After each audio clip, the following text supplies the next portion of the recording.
Olá, CACDistas, aqui é o Denilson Barbosa do Linguagem Diplomática e hoje eu estou aqui com a professora historiadora Cláudia Viscardi, da Universidade Federal de Juiz de Fora. Tudo bem, Cláudia? Tudo bem, Denilson?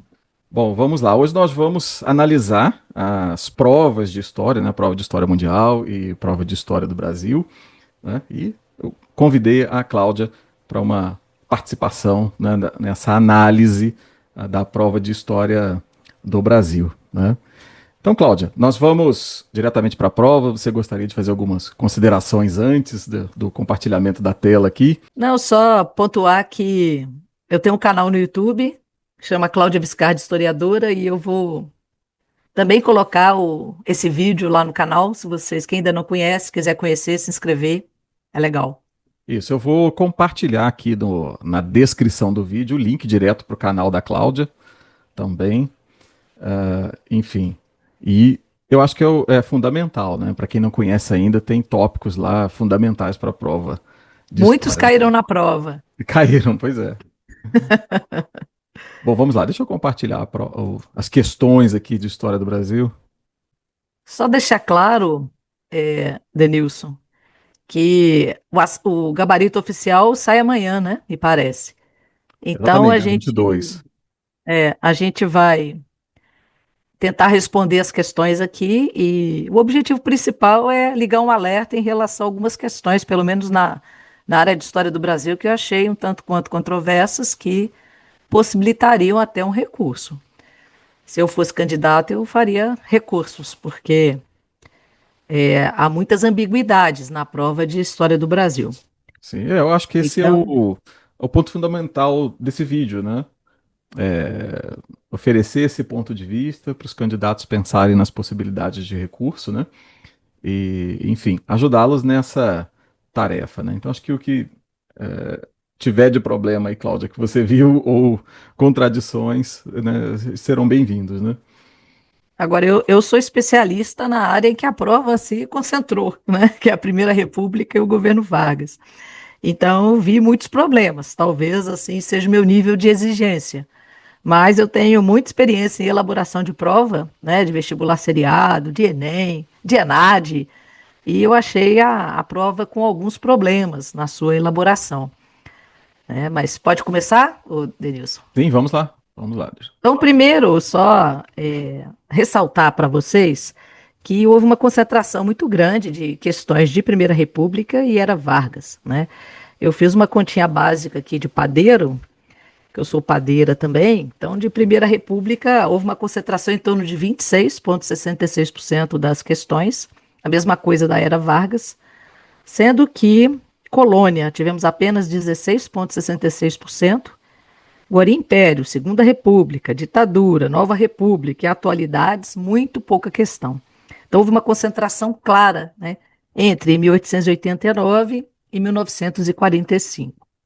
E uma outra coisa que eu notei também que pelo menos das 30 questões de história do Brasil, eu listei aqui com problemas, vou falar desses problemas para vocês, uma, duas, três, quatro, cinco, seis, oito questões. Oito questões em 30, que eu achei ambígua, que eu acho que é um número muito alto.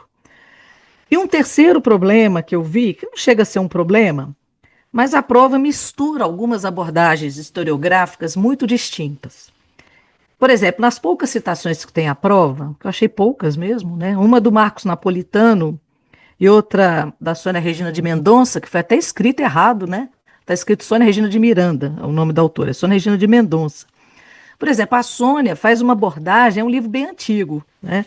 Que faz uma abordagem marxista da historiografia. Na época que ela escreveu, nem sei se ela manteria essa abordagem hoje. Ao mesmo tempo, você tem autores, que é o caso do Napolitano, que trabalha com a terceira geração dos Zanelli aí na área de cultura, história cultural. E a parte de história política eu achei muito tradicional. A prova não é uma prova que envolva muita discussão historiográfica, não é uma prova mais factual. Os erros tem erros assim que são detalhes que a gente percebe até pela forma da construção da frase.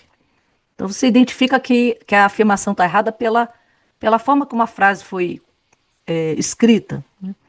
Então achei isso é ruim para a prova, né? Porque História não é uma ciência exata, tem muitas discussões historiográficas, então você nunca pode afirmar peremptoriamente, né, que isso é isso, ou isso é aquilo. Depende do debate historiográfico, depende da evolução das pesquisas, né, do avanço das pesquisas, depende da região que você está trabalhando, enfim. Eu achei que a prova não levou isso em consideração, justamente porque não tem discussão historiográfica nenhuma, né, tem pouca citação e citam autores de completamente divergentes, né, não achei que a prova tenha uma homogeneidade. Mas, enfim. Tirando essas críticas à prova, que é mal de professora, né, eu vou trabalhar aí questão por questão para vocês, vou tentar ser bem rápida, bem objetiva, e só vou destacar aquilo que eu achar assim, mais problemático. Então, eu vou começar com o problema, que é a questão 41. A ordem está diferente, cada um faz, né, uma prova com ordem diferente. Então, essa da questão é uma questão de colônia, né? Que o que está em verde é verdadeiro, o que está em vermelho é falso. Muitas vezes, na hora de fazer, eu achava que estava errado, mas tentei pensar como a banca. Então, eu acho que essa primeira a banca vai dar como verdadeira. E qual o problema dela? Né? Fala que quando o Brasil abriu-se, né, com a vida da família real e abriu o comércio, né, abertura dos portos para as nações amigas, fala que isso representou o fim do monopólio comercial da metrópole, que era baseado no exclusivo do comércio. Bom, essa tese do exclusivo colonial já caiu há muitos anos. Então, eu coloquei como certa, mas na verdade nunca houve esse exclusivo colonial, né? E a abertura dos portos, claro que foi importante para abrir o comércio nacional, mas quando fala que foi para acabar com o exclusivo colonial, eu já fiquei em dúvida, porque o exclusivo colonial, para alguns, para os historiadores mais recentes, não existiria. Né? Então, esse foi o primeiro problema. A questão 42, que é da transferência, né, do Estado português para o Brasil, ela está correta, eu acho que aí não tem nenhum problema. Né, ela, ela é verdadeira, né, porque está diretamente ligada à era napoleônica e o expansionismo napoleônico, por sua vez, está ligado à Revolução Francesa. Então, isso não é passível de discussão. A questão 43, por que, que ela é falsa? Fala sobre os movimentos de independência. Né? A falsidade dela está na última frase, né? Porque fala assim: esses movimentos, tanto a Inconfidência, a Confederação Baiana e a Revolução Pernambucana, compartilhavam incontestável identidade de objetivos. Isso não existiu, né? Nenhum movimento social tem identidade de objetivos, interesses e métodos de ação. Isso é uma. Aí vai uma dica, né? Toda vez que tem um adjetivo assim como incontestável, é claro que está errado, porque em história tudo é contestado. Né? E dizer que três movimentos tão diversos, em períodos históricos tão diferentes, teriam identidades de objetivos, interesses e métodos, está claramente errada a questão. E a questão do primeiro reinado, que é a questão 45, isso, 45. Estou com a ordem diferente aqui, estou enrolada. Ela é verdadeira por causa dos problemas políticos que o Pedro I teve com as elites locais e a Constituição de 1824 ser uma Constituição outorgada. Então não há dúvida sobre isso. Então, dessas questões de colônia, a única que eu teria dúvida é essa primeira, que eu acho que dá para questionar, né? Inclusive citando uma bibliografia bastante recente. Isso. Bom, Aqui na ordem, Cláudia, faltou essa aqui, né? A decisão de desculpe a levar o decisão de Brasil. elevar. Não, eu só falei. A 44. Ah, não, tá Sim, certo. falei sim. Falei sim. Tá correta. Ah, não, do Congresso de Viena, não falei não. Essa tá errada, né? Decisão de levar o Brasil à condição de Reino Unido foi considerada estratégia ousada por se opor aos interesses comerciais ingleses. Não se opunha aos interesses comerciais ingleses e, é, e por não se subordinar às imposições emanadas. Não, estava de acordo com as decisões do Congresso de Viena.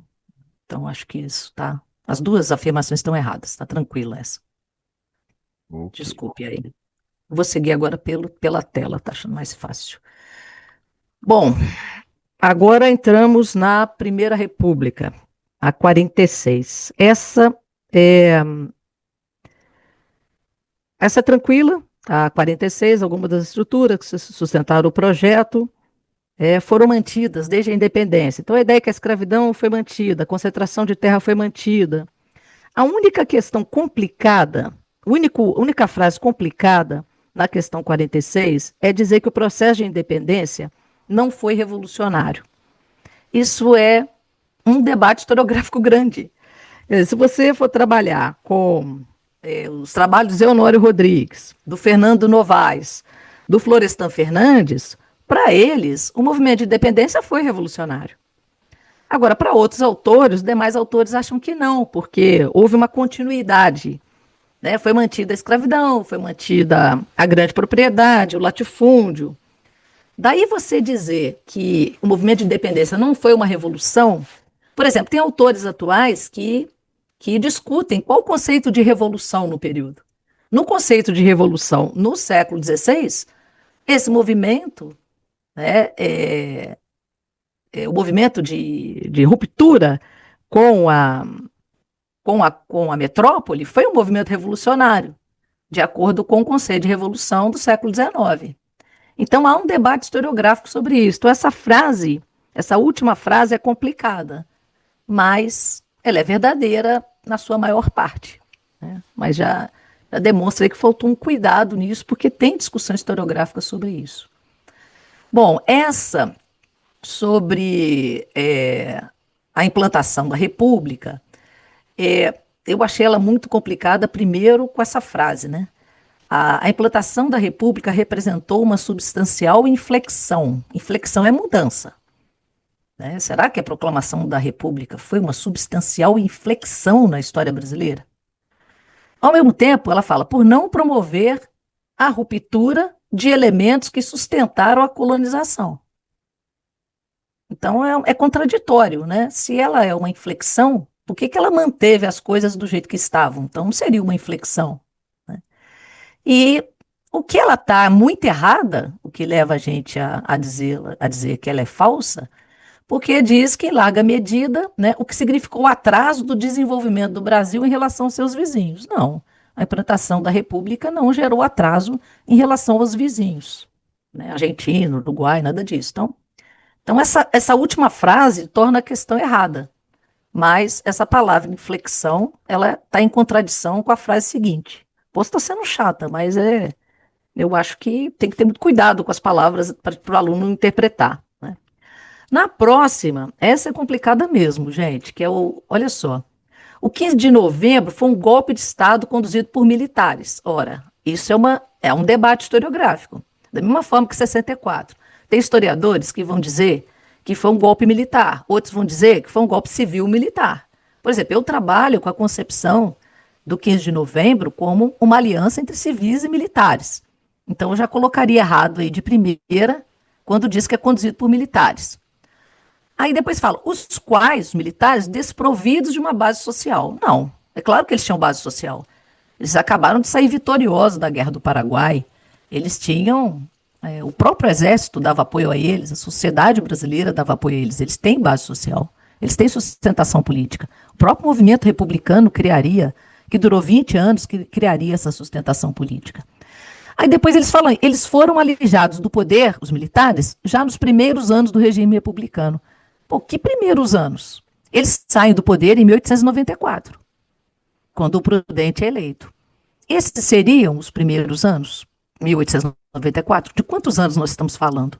Então, achei uma questão assim mal elaborada, porque ela dá margem à dúvida. E, para mim, ela tem muitos erros, mas eu não duvido nada deles colocarem essa questão como correta no gabarito oficial.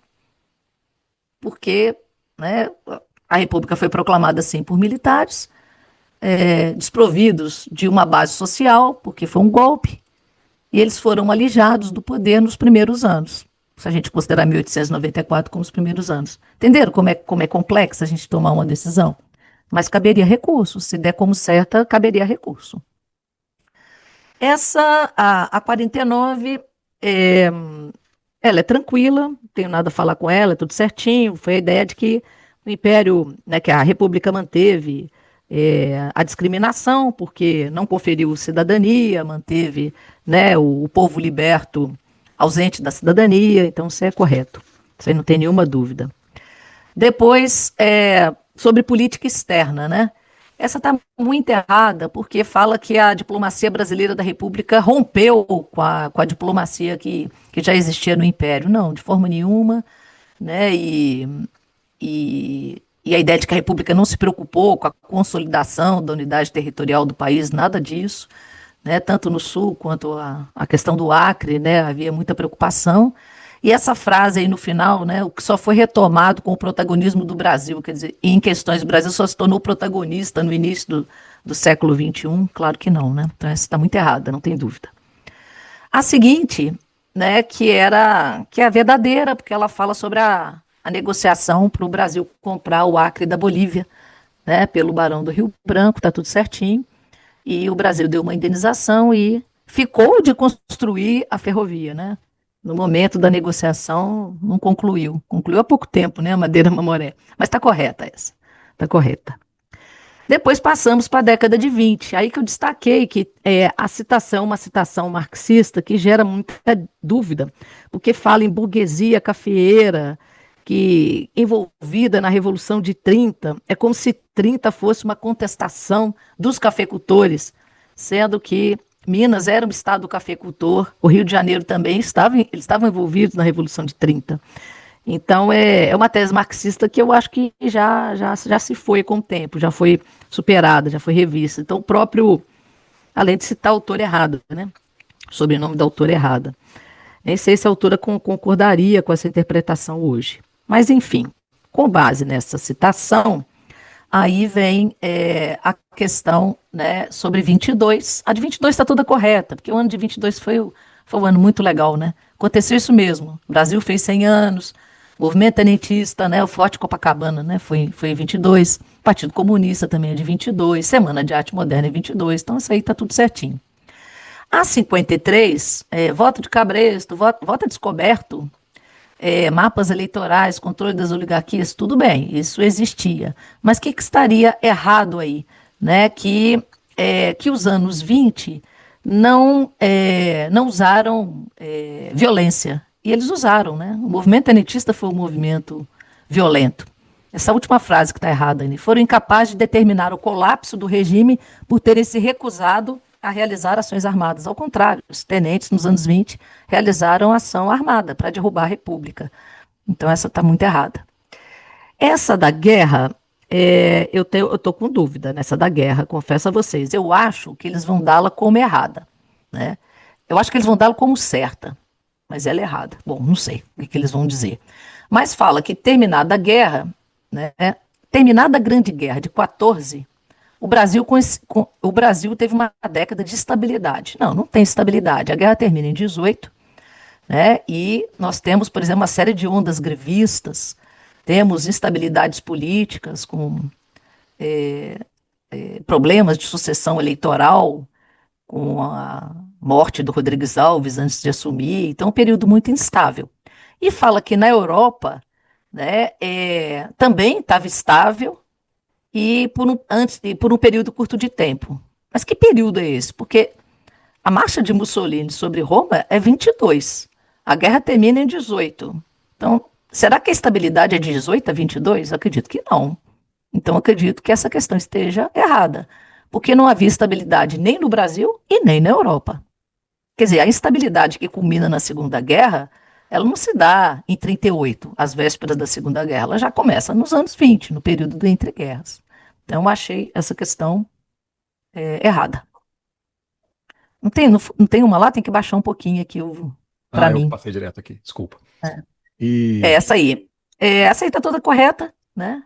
Que é o coronelismo e tal, o domínio das oligarquias e analfabetismo.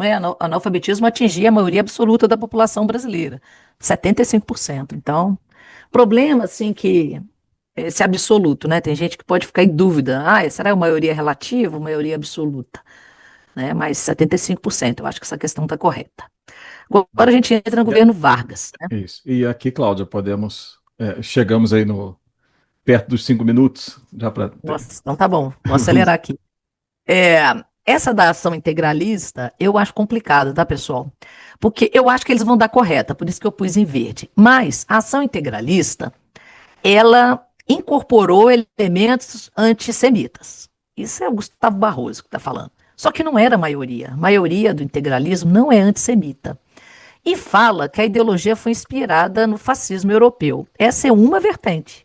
Tem vertentes da historiografia que não aceitam essa vinculação fala que o integralismo não era fascista. Então, eu dei certo, até porque eu concordo que o integralismo seja fascista. Mas eu não acho que o integralismo seja antissemita. O fato de você ter um líder que é antissemita, que é o Gustavo Barroso, não significa que o movimento seja. Então, eu acho que essa cabe recurso. Bom, essa questão 57 sobre energia elétrica, eu acho que o único problema dela, ela está errada, porque a usina de Paulo Afonso, ela é um erro de data, né? Ela não ocorre nos anos, ela não foi construída nos anos 30, ela é de 54. Então ela está errada. E o modelo energético de grandes hidrelétricas, realmente isso é dos anos 40, não é dos anos 30. Então, de fato, ela está errada. Essa 58, gente, é complicada. Você vê como que eu estou achando a prova complicada. Porque é sobre os institutos de aposentadorias e pensões. Desde 23, a gente já tinha as caixas de aposentadorias e pensões para algumas profissões. E quando Vargas assume em 30, ele cria o Ministério do Trabalho, então ele cria os IAPs, né, os Institutos de Aposentadorias e Pensões. Mas o que me deu um pouco de insegurança, que falou assim que Vargas unificou o sistema de previdência social. Na verdade, essa unificação, ela é do final do século XX. Então, se a gente entender que Vargas reuniu os institutos de previdência no Ministério do Trabalho como unificação, eu daria certo. Eu acho que eu marcaria certa. A do sindicato é tranquila, né? Nós tivemos a unicidade sindical pelo decreto-lei de 31, mas em 34 veio a pluralidade sindical, ela está toda correta. O do voto feminino, por uma chatice minha, eu daria errado, mas eles vão colocar como certo, eu tenho certeza. Porque o voto feminino fala que ele teve resistência, que ele foi conquistado em 32. Na verdade, em 32, o que foi aprovado pelo Código Eleitoral de 32 foi o alistamento. A mulher podia tirar o título, não significava que ela teria direito de votar. Ela podia se alistar. O voto feminino é de 34, mas cabe em curso. Mas eu acho que eles vão colocar a questão 60 como correta. Pode baixar. Agora, que houve resistência, cita algumas lideranças aí do movimento feminista, aí tudo certinho. Pode baixar um pouquinho, que agora a gente vai para 61. Né? A Constituição de 46, aí está certo, né? Implantou exploração de recursos minerais, tornou o setor de energia. Aí foi. O monopólio foi mais no campo do petróleo, mas a energia hidrelétrica também foi considerada monopólio na Constituição de 46. Aí vem o Código Eleitoral de 32, a representação classista. Isso está errado no percentual, não é 20%. É 40 cadeiras no universo, acho que de 218, não dá 20%. Então, no Código de 32, instituiu o voto corporativo para 40 deputados corporativos e de 34 passou para 50. Então, não foi abolido em 34, foi aumentado em 34 a representação corporativa. Então, está tudo errado. Essa 63 da Constituição de 37 previa a existência do poder legislativo. Você pode achar que não, porque era uma ditadura, mas na Constituição estava previsto o poder legislativo. Ele nunca funcionou. Não significa que o legislativo funcionou, mas está falando que a Constituição previa, então está certo. A de 67 seria alterada 2 anos depois, em decorrência do AI-5, que restringiu a pena de morte em caso de guerra externa. Eu acho que isso está errado, peraí. Conferir aqui. Tá verdadeira. A Constituição de 67 foi alterada 2 anos depois de seu toga, com AI-5, que restringiu a pena de morte e realização militar em caso de guerra externa. Não havia pena, havia pena de morte foi no ato institucional de 14, que é de 69. Ah, ela está errada, desculpe, Denilson. A 64 está errada, que é em 69. Provavelmente trocamos aqui pelos itens em ordem diferente, né? Porque eu trabalhei com uma ordem diferente da do Denilson. Então essa aí está errada, porque o que O que permite a pena de morte em caso de guerra é o Ato Institucional 14, ele é de 1969, então está errado. E a de 88 está correta, que é a divisão da educação, né? Educação básica, em colaboração, isso aí está tudo certinho. Né? Que tanto a creche, né, quanto o ensino primário é dever dos municípios. Né? Aí vem uma parte só de cultura que é muito legal. Aí fala do carnaval, que o carnaval criou o grupo Ileaê durante a ditadura, foi mesmo, é da década de 70, né, o grupo Ileaê, acho que é 74. A 67 pode dar algum tipo de debate, porque fala da criação do SFAM, né, que depois vai virar IFAM, que é o Serviço Histórico e Artístico Nacional. Realmente é uma obra do Estado Novo, realmente a responsabilidade era do Mário de Andrade. A única coisa que pode estar errada, mas eu não acho que está errado, que é a valorização de diferentes matrizes culturais na definição do que é patrimônio histórico. Isso como no início havia um privilégio da defesa do patrimônio arquitetônico europeu, né? Aí pode dar margem à dúvida, mas eu acho que está certo. E outra coisa também que alguém pode questionar é que o Mário de Andrade ele não foi um expoente do movimento, ele foi um expoente do movimento antropofágico, mas ele não é o autor, né? O autor do conceito é o Oswald, né? Que nem era parente dele. Mas como fala que ele foi um expoente, não falou que ele foi um criador, e ele está no contexto lá da Semana de Arte Moderna, não acho que isso seja um erro. Para ser um erro, teria que forçar mais a barra, teria que errar mais. Então, eu daria como certa.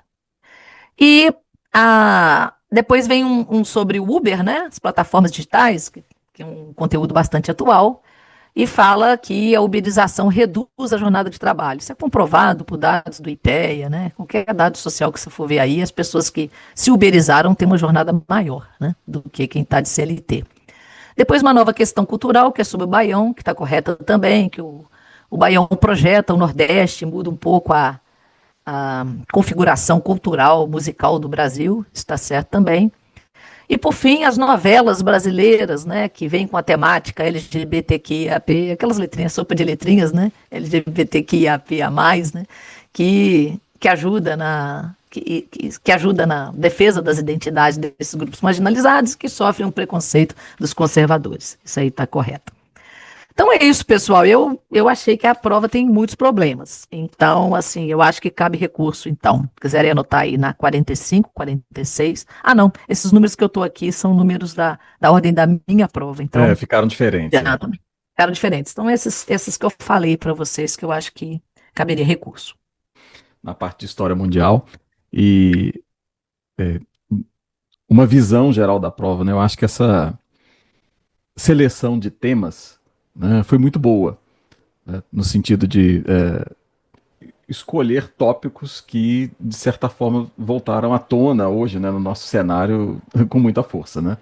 Então nós vamos ter aí questões ligadas aos nacionalismos, autoritarismos, né, questão da União Soviética, e eu acho que leva o candidato a esses vários pontos, né, e de certa forma é crucial mesmo, né, para entender o cenário atual. Tá? Mas vamos lá. Aqui o primeiro, né, marquei ali como correto, e só uma observação também, né, também pensei da maneira como a Cláudia, né, tentamos fazer dessa forma. Algumas coisas, alguns itens aqui podem apontar alguns problemas, mas foi colocado ali a maneira como a banca, a minha expectativa, né, em relação à banca também. Tá? Enfim, aqui o primeiro, né, um dos elementos que conferiu coerência à atuação do grupo social burguesia durante a Revolução Francesa, né, foi o ideário, né, do liberalismo clássico, né, e que tinha como canais de difusão as associações como a maçonaria, né, ali o espaço de difusão do ideário liberal, né, então essa também achei que foi uma questão de entrada aí bem tranquila, né, acho que isso é bem debatido, né, em todos os materiais. Tá? Vamos lá, aqui é 72. Né? Nas três primeiras décadas do 19, a produção fabril com características modernas, que ganhava lentamente corpo em terras inglesas, desenvolveu-se sobretudo na área da metalurgia. Bom, o problema está aqui, né? Exatamente na área da metalurgia. Acho que ela também tem essa questão do tempo, né, Cláudia, das primeiras décadas, né, do 19. É. Mas, enfim, é basicamente, né, se discute muito isso na história, a indústria têxtil, né, que predomina aí, que é o desenvolvimento fundamental da industrialização. Agora, pode levar o candidato, talvez induzir ao erro por considerar que a metalurgia é um fator essencial ali nessa, nesse processo de industrialização pela produção de máquinas e equipamentos, etc. Né? Mas, Porque a gente pode encontrar uma metalurgia nas primeiras décadas do século XIX. Não quer dizer que elas não exatamente, existissem, né? acho que esse é o ponto que pode induzir, né? Levar o candidato Induzir ao ao erro. erro no caso ali. Né? Obviamente tem desenvolvimento, né? Mas o principal é o desenvolvimento da indústria têxtil. Né? Bom, aqui entre as razões para a falta de apoio dos agricultores do Partido Comunista na Guerra Civil de 1918 a 1920, destaca-se uma iniciativa dos dirigentes da Revolução Russa que contribuiu para o sucesso desse evento catalisador do século XX, o bloqueio do acesso à terra aos camponeses. Bom, aqui é exatamente o contrário, né? Nesse esse primeiro momento, você tem o que é o sucesso até, né, do movimento, que é o processo de distribuição de terras, e posteriormente o que causa, né, insatisfação é a questão da, enfim, ali do confisco, né, da produção, né, obrigatória ali no esforço de guerra, né? Então, aqui ele é bem o contrário aqui, né? Bom, seguindo aqui, 74. Intensa nos primeiros 6 meses da Primeira Guerra Mundial, a atividade diplomática concentrou-se em buscar adesões de países neutros ou impedi-los de aderir ao campo adversário, o que resultou, por exemplo, na imediata tomada de posição dos países balcânicos. Né? Eu diria que o problema está exatamente aqui. Né? Isso se desenrola ali ao longo dos primeiros anos, né, num período de quase 3 anos, e essa tomada de posição ela não é imediata, logo ali após o início da guerra. Né? Bom, aqui outra bem tranquila também, né? No chamado período do entre guerras, o craque da Bolsa de Nova York acelerou mudanças que já estavam em curso e que repercutiram em países da América Latina. No Brasil, por exemplo, a crise de 29 esteve entre os elementos provocados da Revolução de 30, né? A crise de 29, desestrutura Que é principalmente. controverso, né? O pensamento aqui é esse. O que eu imagino aqui da banca é exatamente a desestruturação das exportações de commodities, né? Enfim. Mas E o problema é que o impacto da crise de 29, para os historiadores da economia, só se dão no Brasil em 32. Então não teria relação com a Revolução de 30. já seria Mas precoce, já. quem fez a questão não está pensando nisso. Está pensando uma coisa que acha que é óbvio, mas não é óbvio, né? Teve a craque da Bolsa, logo a Revolução de 30. 29 não provocou a Revolução de 30. É igual a crise de 2008, né? Ela chegou no Brasil bem mais tarde, né? Sim. O impacto da crise, né? A questão do debate historiográfico que você falou anteriormente, né? É, Porque você vai ter essa linha que argumenta exatamente por aí também, né? E também entendo. Agora, isso pode ser colocado também, utilizado pode. como um fator de recurso, Pode ser né? contestado. É. Que certamente eles pensaram na questão certa. Mas quando eles colocam a crise de 29 esteve entre os elementos provocadores da Revolução de 30, tem vários autores que falam exatamente o contrário. Né? Então, Exatamente. Inclusive, eu vou comentar nas outras aqui. Você tem tanto esse fator com relação a esse item 75, quanto o fato da utilização do Brasil. Aqui tudo bem, até uma questão que fala da crise de 29, né? Pode ser uma coisa vista como, né, história geral, história mundial, mas ele entra ali especificamente no exemplo do Brasil. E tem as outras também ali que são claramente questões de Brasil, né? Então podem ser contestadas na prova de história mundial, né? Tem margem para recurso, né? Enfim, aqui também, né, principalmente o ponto 14 aqui, né, defende a integridade territorial de grandes e pequenos estados nacionais. Aqui correto também. Acho que vale a pena uma revisão dos pontos, né, para os candidatos. Aqui no 77, uma nova ordem internacional emergiu ao fim dos grandes conflitos da primeira metade do século XX, sendo uma de suas expressões mais vigorosas o nascimento da Organização das Nações Unidas na cidade de Nova York em agosto, né, de 45. Aqui o que está errado são as datas, né? Esse tipo de questão ela não me agrada muito, né? Porque a primeira parte ela está indo muito bem, né, dessa nova ordem, né? errar E na data é feio, né? exatamente, colocar somente a data ou o É, local errado, né? Enfim. não foi em Nova York, né? Então, Exatamente, porque não é aquela questão analítica, né? Assim, você lembra exatamente, né? Onde, quando, né? Acho que não É. dá para ir bem além. Eu acho que vai para Nova York depois, né? Eu não me lembro É, exatamente. exatamente. Ela é de 24 de outubro de 45 e foi depois para Nova York. Né? Olha, a Carta da ONU foi assinada em 26 de junho de 45, né? É, que absurdo. Em São Francisco. Em São São Francisco, Francisco e tá a vendo? sede é depois, né? Bom, 78 bem vivo entre os europeus na década de 30, o trauma da Primeira Guerra Mundial transformou-se em forte ressentimento nos países derrotados no conflito e atingidos em seu orgulho nacional, né? Acho que também certinho, né? O que alimentou ideologias como o nazismo e o crescimento do militarismo alemão. Também bem clássica, né? Acho que sem maiores problemas aqui, né? Bom, na 79, a chamada Era de Ouro, que seguiu ao término da Segunda Grande Guerra, caracterizou-se por um fenômeno contraditório, né? Embora se observasse crescente distribuição da riqueza, a expectativa de vida da população mundial diminuiu nesse período, né? Na verdade, não é o que ocorre, né? É um crescimento da expectativa de vida, né? Enfim, questão de alimentação, tecnologia, avanço tecnológico na saúde também, né? Então, eu diria que o erro está bem aqui nesse ponto, né?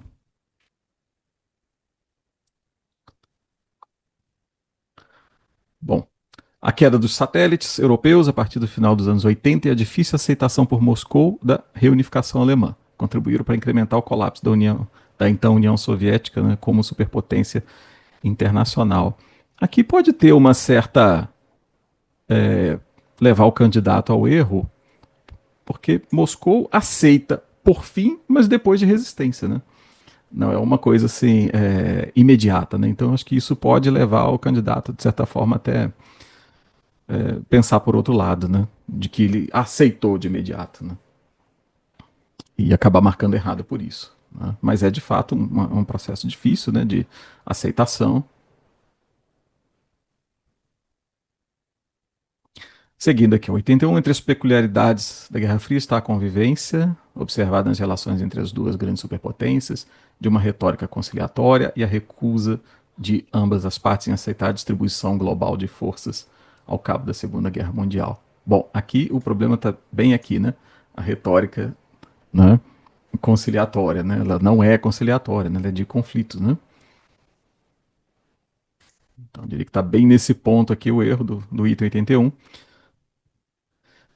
No 82, em meados da década de 70, começou a se desenhar uma mudança na economia mundial, que a partir de 73 e por praticamente 2 décadas provocou em escala global uma crise de longo prazo, cujo clímax ocorreu em princípios, né, da década de 80. Então isso aí depois do choque do petróleo, né, a crise, né? Então acho que ela também está bem certinha,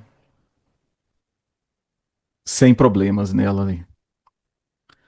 Essa é a outra, né, que acho que pode ser contestada, né, Cláudio? Aqui na prova de história, né? O que você achou dessa aqui? Né? Tá correto, né? A questão da lenda, o item é correto, mas ele tá meio fora de lugar, né? Mas é sobre independência, né? É, porque Ele tinha que se. estar na questão de Brasil. Exatamente. Se fosse uma questão sobre independência da América Latina, né? Ela cabe aqui na prova, né? Mas acho que ela ficou bem fora aqui, né? Deveria estar lá, né? Na parte de história do É, mas Brasil. assim, não. Por causa da Revolução do Porto, talvez estivesse aí, né? Pois é. Enfim, eu acho que essas com muito foco em Brasil, ou aqui, né? Pura independência do Brasil, É. cabem recursos sim por estarem aqui na prova de história mundial. Bom, esse aqui também, né, também está correto. Ah, né, quando você estuda nazismo, isso também é bem bastante debatido, né, abordado, né, essa questão da estetização da política, né, cuja matriz já se desenhara no romantismo alemão, com o culto do nacional pela arte e com a visão da cultura teuta como superior, né, base aí da ideologia nazista também, né, a realidade política convencional do Ocidente. Achei essa daqui bem tranquila também. Essa 85 é outra que também não me agrada muito, né? Onde o problema está aqui, né? Principalmente na Na data, né? data. De 1848 foi colocado 1850. Esse é o problema, né?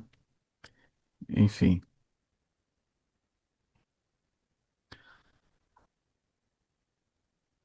Além de ser uma frase muito sumária, né? Esse aqui eu também, eu deixei, nessa mudança eu deixei a cor errada aqui, né? Esse item errado, né? É, vermelho, isso aí. Deixa eu trocar isso aqui pro vermelho.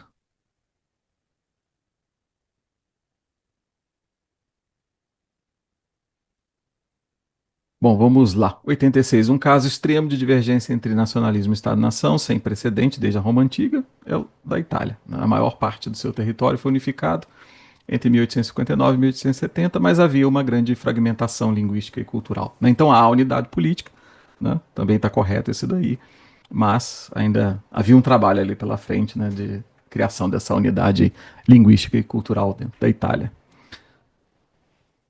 Aqui no 87 há uma diferença fundamental entre o nacionalismo e o movimento para a criação de um Estado-nação, que se expressou, por exemplo, na Alemanha, onde muitos daqueles que se viam como alemães não consideravam esse sentimento ligado à construção de um Estado. Então, esse aqui, eu diria que ele pode estar correto, né, nessa diferença fundamental aqui, né, por, por já haver uma certa identidade cultural, né, e linguística na Alemanha, mas isso não era exatamente vinculado, né, ou a necessidade de uma unidade política, né, ou a unidade política como uma base necessária para que houvesse essa ideia de nação. Né? Então, acho que está exatamente aqui o ponto. Né? Não considerava esse sentimento ligado à construção de um Estado ou dependente, né, da construção de Estado para que houvesse aquela visão ali de nação. Né?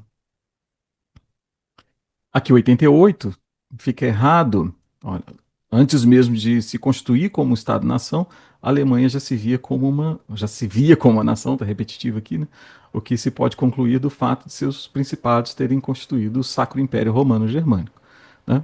Marquei aqui como errado, porque é exatamente ali da dissolução, né, do Sacro Império Romano-Germânico que começa a se construir essa ideia de nação. Né? Então, atribuir aqui a origem ao Sacro Império Romano-Germânico, né? Ele era generalista, envolvendo diversas culturas, a humanidade religiosa, ligada ainda à estrutura do feudalismo. Então, exatamente a partir da sua dissolução que essa construção começa a se estruturar. Bom, aqui 89, o descompasso de sentimento de pertencimento nacional dos italianos, frente ao que ocorria em outras potências europeias, revela-se na seguinte frase ali, né, do Máximo d'Azeglio, né? Fizemos a Itália, agora precisamos fazer os italianos, né? De certa forma, né, ela dialoga bem ali com a anterior, né? É a fragmentação cultural aqui, né? Apesar da unidade política, né? Que difere aqui da outra, né? Do caso alemão, nesse aspecto, né? Enfim, então correto aqui também, né? Ainda precisava desse trabalho de construção da identidade nacional ali. Aqui o 90, o nacional-socialismo, foi amplamente aceito na Alemanha, sobretudo pelas velhas elites e estruturas institucionais imperiais, que foram fundamentais para a ascensão de Hitler ao poder. Essa é uma das problemáticas, né, Cláudio? Porque Sim. ele foi amplamente aceito na Alemanha. Isso aqui, até esse ponto, né, eu diria que para mim ele indica o apoio popular, né, o amplo apoio popular. E aqui entra o termo sobretudo, né, sobretudo pelas velhas elites e estruturas institucionais imperiais. Eu acho que se fosse colocar aqui numa hierarquia, né, e quem deveria vir seguido desse sobretudo seria exatamente a base popular, né? Enfim, que foram fundamentais para a ascensão de Hitler ao poder. Agora, o que eu vejo como problema é que realmente é necessário, né, esse apoio dos dois lados, né? O apoio das elites e a base popular também, né? Mas eu Não diria, bastaria a base popular, né? Se não houvesse o apoio das instituições imperiais, exatamente. não, Então, O Estado não ia nem à frente, né? Então, Ela não bastaria. E eu diria que o sobretudo ele também está inadequado aqui para preceder aqui, né, pelas velhas elites, né? é Isso isso que o erro está no sobretudo. é. Eu vejo bem por esse lado também. Acho que se, se algum grupo merece o sobretudo, deveriam ser as bases populares, né? Enfim. Mas até aqui tudo bem, né? Nessa parte, né? Amplamente aceito na Alemanha. Né? Essa parte está correta. Ok. Bom, aqui sobre Hobsbawm, né? Quando Hobsbawm denomina os fascistas de revolucionários da contra-revolução, ele chama atenção para a natureza paradoxal e complexa das estratégias e dos fins dos fascistas. Né? Para defender ideais reacionários, eles adotavam métodos que podiam ser considerados no contexto como revolucionários, né? Como, por exemplo, aí a vamos dizer, incitação das classes populares. Né? Então, correto aqui a passagem do Hobsbawm.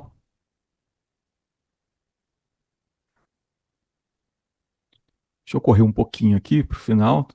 O século XX foi marcado pelo surgimento de regimes autoritários em diferentes partes do globo, excetuando-se as Américas, já que não é possível compreender o caudillismo como experiência ditatorial. Então o problema está aqui, né? Ele enquadra aí dentro das categorias, né, dos processos ditatoriais, né, Cláudio? Sim, mas caudilismo do século XX, né?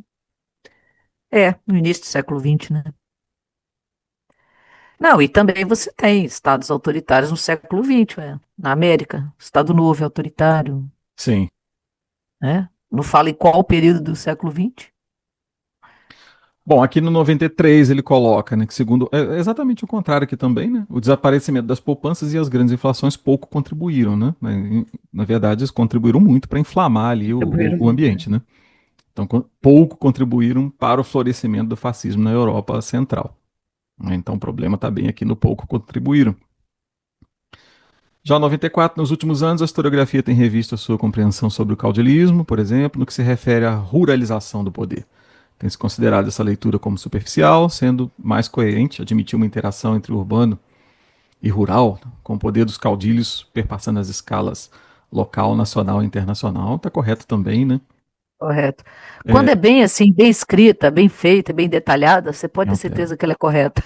E extrapola, né? Apesar da origem ser local, né, do poder, né? Realmente É. você tem toda essa esfera, né? O caso do Paraguai, Diga, México, a né? forma como se elabora a questão, né? Se ela está bem, com muita informação, assim, geralmente ela está correta. Ela Errar é pode vir mais de fácil alguma que fonte, acertar. só aquela passagenzinha ali É. alterada. Bom, aqui é a aliança, né? Também bem clássica essa aqui, né? A aliança, ainda que temporária, entre capitalismo liberal e comunismo foi de fato fundamental para a derrota do regime nazista alemão na Segunda Guerra Mundial, né? Também aqui bem tranquila. E aqui na Conferência de Bandung, eu achei interessante também aqui a questão. Os chamados países não alinhados defenderam a soberania e a integridade territorial das nações. Acho que poderia ter mais dela, né? Mas o ponto principal, aliando-se assim com as proposições discutidas na antecessora Conferência de Colombo. Né? Está correto. É, eu só me desapontei com ela aqui, onde o ponto que o candidato precisa associar é com a questão da Conferência de Colombo e não ali todo o contexto de Guerra Fria, né? De é, enfim, descolonização e etc. Né? Acho que ela mereceu um outro tratamento aqui, que não seja somente esse ponto factual. Né? Acho que é o que eu diria que mais me incomodou aqui, né? Essas questões com a data errada, né? Ou esse fato aqui, por exemplo, tem muita coisa para explorar ali. Né? É porque história não é mais memorização, né, Denilson? Sim, pois é. E tem outras que História foram. é análise, problematização. Então, uma prova que exige muito memorização, nesse mundo que a gente vive hoje com acesso à informação, ao Google, inteligência artificial, não tem nem sentido você decorar data, né? A gente, É, historiador, decora data, mas a pessoa comum precisa, né? exatamente, porque até quando nós abordamos, né, enquanto professores, o tema. Né? O foco também é nisso, né? É entender como as Claro. coisas funcionam, como elas se relacionam, os impactos que elas têm. Né? E isso passa, né? Isso passa. E se você vai discutir ali a formação, uma questão sobre a formação da ONU, né? E colocar ali o Você ponto erra a central data, e dela. a cidade, é. Muito ruim. Exatamente. Então, assim, eu acho que tem muita coisa para se falar sobre a criação da ONU, que não seja exatamente a data e a cidade de, enfim, de criação. Bom, é isso, né? Passamos só um pouquinho, né, Cláudia, do tempo planejado, mas acho que foi bem. Eu corri um pouquinho aqui Não, tá ótimo. no final, mas eu acho que dá para passar uma perspectiva de gabarito e o que apareceu ali como item errado também. Diria que não é nada assim muito aprofundado, né? Tá sempre ali nas palavrinhas, nos termos, né? Que acabam invertendo ou tornando o item errado, né? Você até reverte o item ali muito facilmente, alterando aqueles termos ali, né? Ou corrigindo datas, por exemplo, né? Bom, excelente. Então, Cláudio, queria agradecer pela Não, participação eu que agradeço. e reforçar aqui o convite para o pessoal visitar o seu canal, tá? O link ele vai estar Sim, sim. disponível aqui na descrição do vídeo. E eu queria aproveitar para desejar boa sorte aos candidatos nos recursos, né? Enfim. Obrigado. Então, Cláudia, nos falamos em um outro vídeo. Sim. Até mais, gente.